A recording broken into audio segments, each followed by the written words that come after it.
piano teaching friends. If we haven't met before, my name is Jana Williamson and welcome to my home piano studio in the suburbs of Chicago. Last week on Instagram, I posted a photo of a very easy and inexpensive DIY teaching tool that I use all the time, which is rhythm cards. I just make my own rhythm pattern cards on index cards using a Sharpie. And I do this to practice any time signature or meter or particular rhythmic skill that I need a student to work on. So in that particular photo, that student was working on dotted quarter note rhythms in 4/4 time, but you could do this with anything. So I thought it might be nice to walk you through exactly how I do that. It's a very simple process, and I'm going to do that in a minute.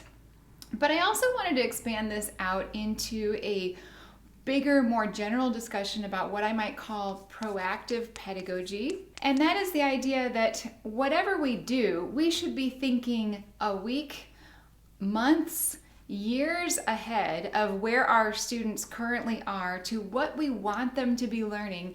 And then we back that up and we plan how we're going to teach them so that we can later on achieve those goals. Rhythm is super important to me. I always tell my students that I'm the rhythm police, and they usually giggle a little bit about that. But rhythm is so important because it's the foundation of being able to play with others and the foundation for being able to play expressively. If you can't play in a meter accurately, understanding that meter, then you can't play in any style of music, from classical to rock and roll to jazz. All of the styles require that skill. So enough about my soapbox about rhythm. Let's talk about one other example of this. One of my favorite things to do with students is to teach them how to play basic lead sheets. And this is a very timely topic because it's very cold in Chicago here today because we're approaching Christmas. And many of my students are currently playing at least one Christmas tune off of a lead sheet. A lead sheet, if you don't know, is simply just a melody, usually of a more popular tune. They're used more in pop music or folk tunes or holiday music, with then chord symbols written above, such as C for C major or G7 for a G7 chord. And I like for my students to have the skill of doing this because it opens them up to the world of being able to make music with other people. In my own professional context, I use this most frequently in contemporary church musical worship, but I've also used it in general collaborative playing as well as in musical theater contexts. So it is a very, very useful skill, again, across a lot of styles. So if we think about that proactive pedagogy, when I'm thinking of why I want to spend time in lessons with students doing this, I'm thinking about it because I, years down the road, want them to be able to make music with other people and have a useful or marketable skill in their back pocket. This is also a timely topic because next week I am doing the next and final for the year Patreon Partners Workshop for my Patreon members. And it's going to be all about teaching lead sheets and very basic arranging.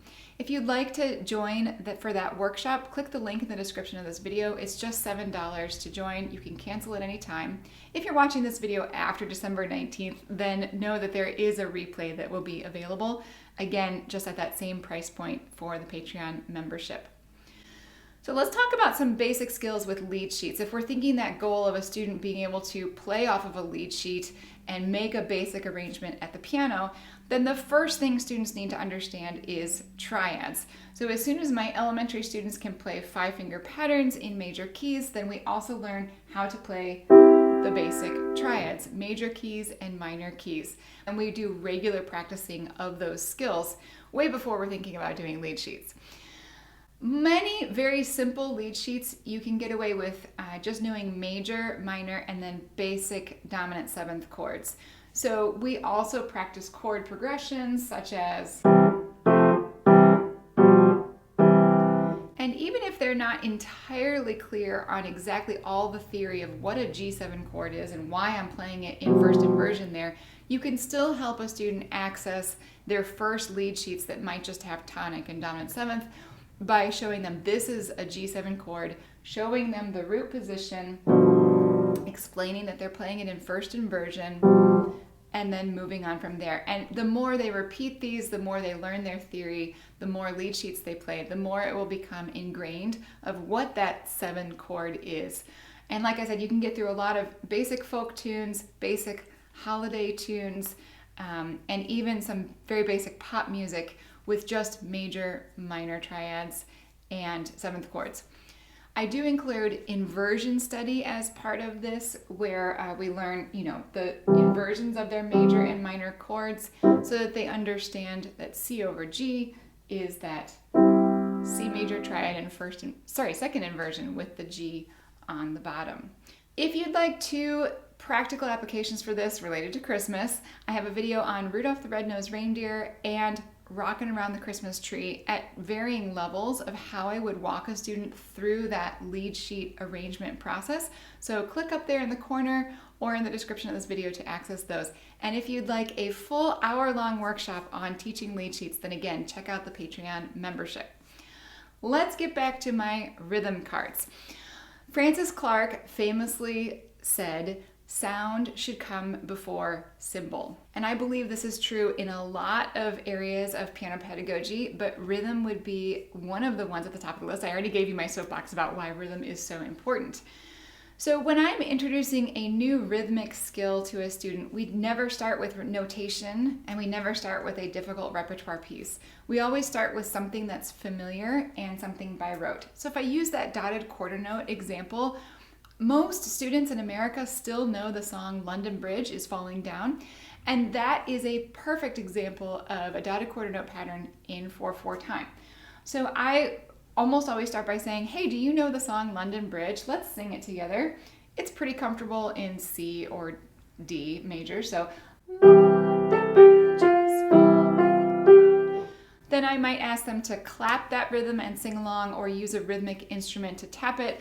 London Bridge is falling down. We might just chant it with our speaking voices and a rhythmic instrument several times. And then I would probably teach them the melody to London Bridge by rote.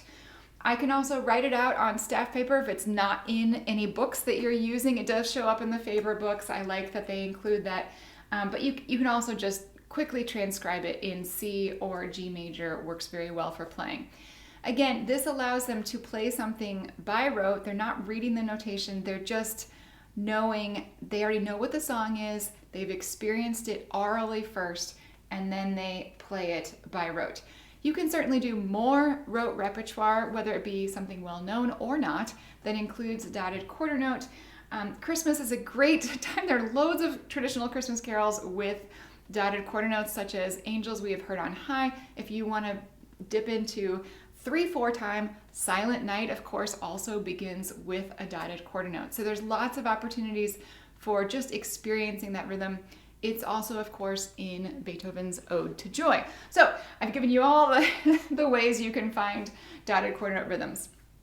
Once they've experienced that, they've sung it, they've clapped it, they've played something simple by rote, then we can introduce the notation. And that's where these cards come in, because it's completely separate from anything that I'm expecting them to learn by reading, like a repertoire piece. So I just make several cards with patterns that I know they can handle once they understand this concept, with a lot of variety. Some of them are very simple. I include simple rhythms in there. Some of them are more difficult. And then I ask them to put 4 cards on the music rack, or we can use a music stand or a table, whatever's convenient. And then we tap those 4 measure phrases. I'm not spending time talking about the time signature or the meter. I'm just making sure that all the cards match with the same meter. And then we practice first usually with syllables like tas or do-de-dos, and then with metric counting if the student is ready for that. My students usually like to see if they can find the trickiest option of 4 cards. Can they trick me? Sometimes I will rearrange things if they've put a lot of the difficult rhythms at the end, because that's going to be harder than if they start with a difficult rhythm at the beginning when their focus is fresh. So we do a lot of practice that way, and then I usually do send them home with those cards and give them the same instruction. Put 4 cards out on your table, use your rhythm sticks, and tap them. Then once a student is very comfortable with those for a week or 2, they've shown me, demonstrated that they can play those rhythms in a non-repertoire context with ease, that they understand the meter and the particular rhythmic topic at hand, then we can put it into repertoire. And most method books are great at having multiple pieces using the rhythm concept that you're currently working on, such as a dotted quarter note. And so you'll make sure that they've played multiple pieces that show that they know how to execute that rhythm correctly, always going back to making sure that the rhythm is the foundation of what they're doing. That's an example of how I'm thinking proactively about wanting a student to be able to execute a difficult rhythm, such as dotted quarter notes. They are a difficult rhythm when you first encounter them, by backing it up and giving them several experiences prior to putting a piece of repertoire in front of them. That takes effort on my part, it takes forward thinking, but it is totally worth it. It makes the learning process so much smoother. And so often in one-on-one private music lessons, I feel like we fall into reactive teaching. You know, a student walks in, they play what they've done for the week, we give them feedback, and then we might give them something new and they walk out the door. And that can work, and that's what happens in many lessons. But it's much better, much smoother learning progress, and just more enjoyable and fruitful progress if you are thinking more proactively. There are loads of areas in teaching where this proactive approach is beneficial to you, the teacher, and the student. This is true in business practices. It's also true in technique, in setting up a student with really great technical work at the beginning so that they are moving forward already having a good setup.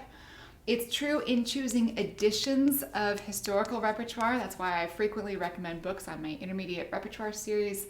It's true in sending assignment sheets home to students with being clear and giving them helpful instructions on what to do at home. And it's true in setting up performance opportunities for your students.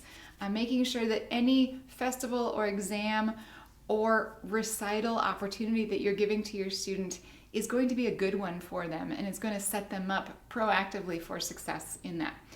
I have loads of content, again, in the Patreon and elsewhere that talks about these proactive approaches. Please reach out if you have questions. Check out the links in the description of this video. I wish you all the best in your teaching, and may 2025 be a more purposeful and proactive year for all of us teachers. Thanks so much for watching.